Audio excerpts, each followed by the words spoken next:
Prime Minister has come up with exercising her power under a special law for natural disaster, but not to the extent of using the emergency decree yet.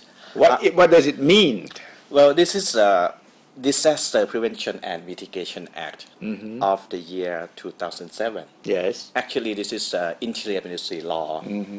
Basically, she's shifting the power of the interior minister to herself, Right. so that she can order lower ranking officials of the interior ministry by herself. But doesn't she have the power already as Prime Minister? She has the power to order the interior minister.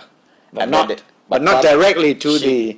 Yes, this tells us that she has some issue with the Bangkok governor, Kun Sukumpahan. I think that seems to be the real motive behind it. Yes, because they have some jurisdiction problem between the Bangkok Metropolitan Administration and the government in handling this flood crisis. For example, who's going to do what and where and when and how. This is quite a serious problem. And Kun Sukumpahan has been very concerned about his constituents, Bangkokians. So basically, Kun Yingluck just wants to make sure that he has the power to at least ask him to do something for the government center for flood prevention. I think basically it's a political issue because she wants to order all the water gates, all the barriers. That's the idea, because at the moment it seems that Kun Sukumpahan has the power to control where and when to allow the water to pass to Bangkok, and she apparently wants that to at least have a bigger say in that too. So, and what is different?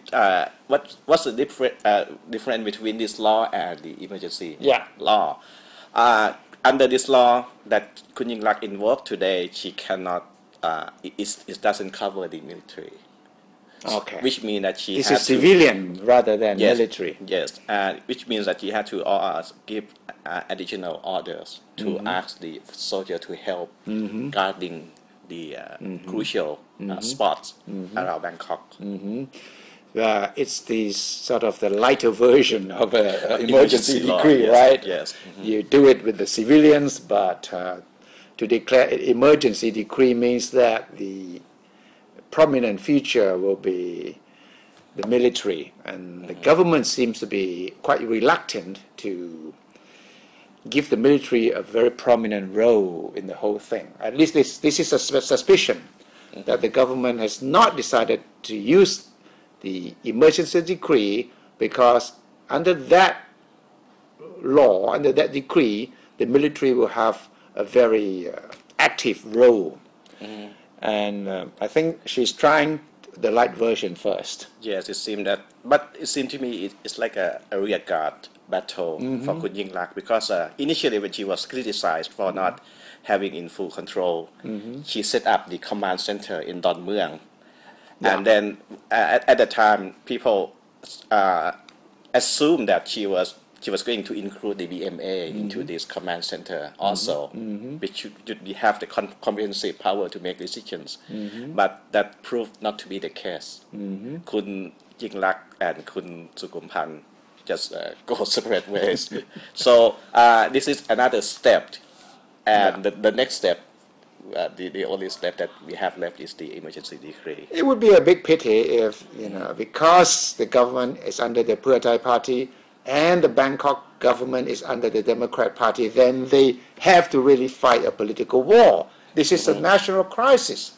It shouldn't be an issue. But Kun Yingluck has been saying for a few days now that let's not get politics in this. And Kun Sukumpahan has always been insisting that there's no politics in it.